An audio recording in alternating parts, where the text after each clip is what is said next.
Alright, hello, it's just me right now, but welcome. I'm going to be playing Gigasword. I hope you enjoy. I'm going into it basically blind.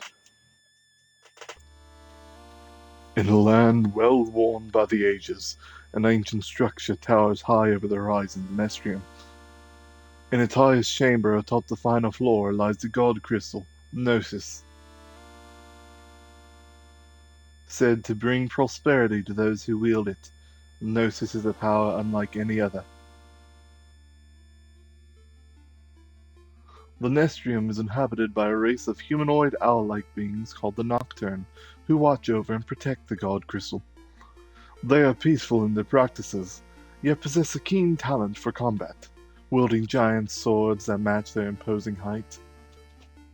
Surrounding the Nestrium lie the kingdoms of humans, once flourishing, but now plagued by famine and disease.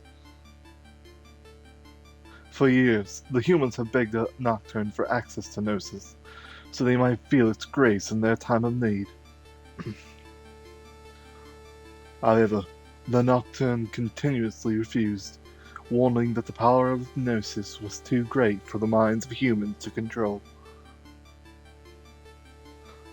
The humans mistook this denial for selfishness and claimed that the Nocturne only wanted to keep the crystal to themselves. As the players' hunger, sickness, and war took their toll, humanity suffered greatly and blamed the Nocturne for it all. One such human was a young boy named Ezra.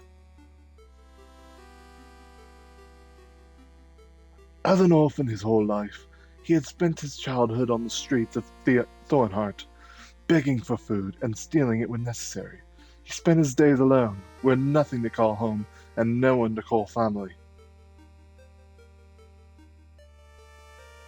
One night, while scavenging the forest for fruit, Ezra was attacked by a pack of ravenous wolves. Just as they neared for the killing strike, a shadow swept into the clearing and shielded him from their attacks. It was a Nocturne, brandishing his massive blade. A glare from the towering specimen was enough to send the wolves cowering into the night. Ezra was frozen in fear. Humans were raised to believe that the Nocturne were nothing more than owl-headed monsters, stalking the forest at night and preying on travelers. He closed his anticipation in the anticipation of the swift execution that was sure to come, but when only silence remained, he looked up once more. Man, I jumped over my tongue. The Nocturne was kneeling in front of him, feathery arm extended, holding an apple. "It's all right. You're safe now. My name is Amadi." And so, an unlikely friendship developed. As time went on, Amari began to visit Ezra regularly, often bringing him food from Nestrium. He felt compelled to watch over him, like one might a wounded animal. Ezra had never made such a friend before. Out of everyone he had ever met, Amari was the only one to ever truly care for him, despite being the very thing he had been taught to fear. In the past, Amari's interactions with humans had never been enjoyable. Ezra, however, was different. Dormant within him was a great sense of morality that Amari had previously thought absent from humanity. The Nocturne were forbidden by the elders from entering human settlements unprovoked, in fear that the already unstable conditions between the two species could escalate. Yet Amali saw within Ezra the potential to one day mend the relationship between human and Nocturne. They were, despite what they had been told, not so different after all.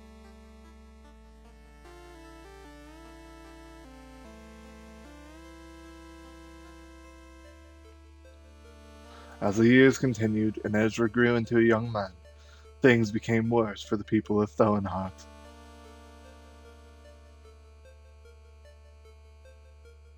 Food supplies dwindled to a frightening level, and crops seemed to be struggling even more than years previous. All the while, the humans couldn't shake the feeling that they were being cheated. They turned their eyes often to the Nestrium, that ancient tower of the Nocturne, watching over them like a cruel god. Nessus was inside somewhere, basking the owl-like creatures in its prosperous grow. In the fields below, famine and disease dug grave after grave. Patience was wearing thin.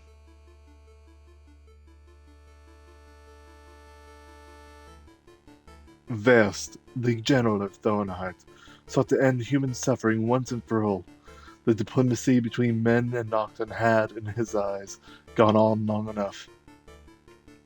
If the owls would not answer their pleas, they would have to answer to war. And war was all Vest knew. It was the only thing that had ever made sense to him.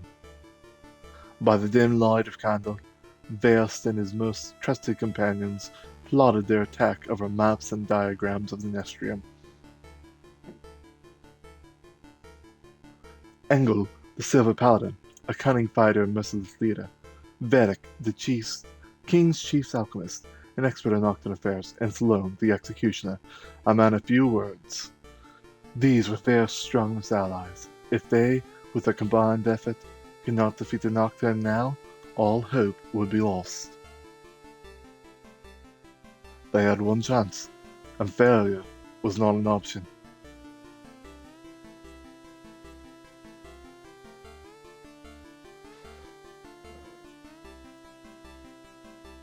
The plan was simple. Storm the Nestrium, massacre the Nocturne, take the God Crystal, Gnosis for humanity. Bring prosperity back to the kingdom of Thornheart.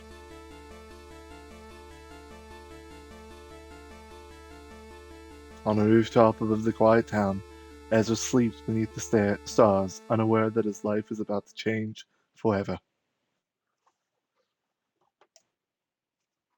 Give me a second here.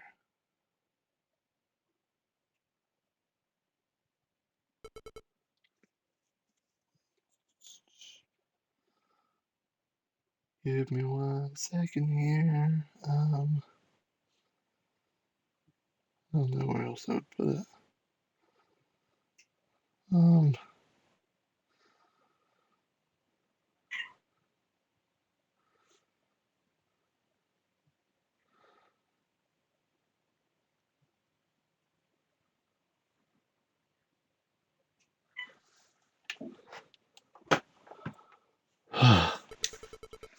it's no use.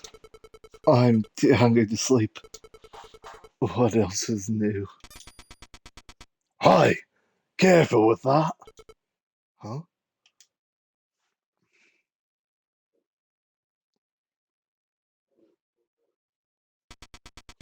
That grog will go bad if he keeps sloshing it around. That's not how it works. Just keep pushing.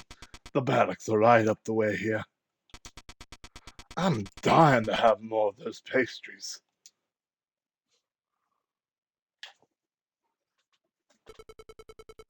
Hmm. Royal guards hoarding food during a famine? Sounds like I might not have to sleep hungry after all. Alright, let's see here. Give me 1 second.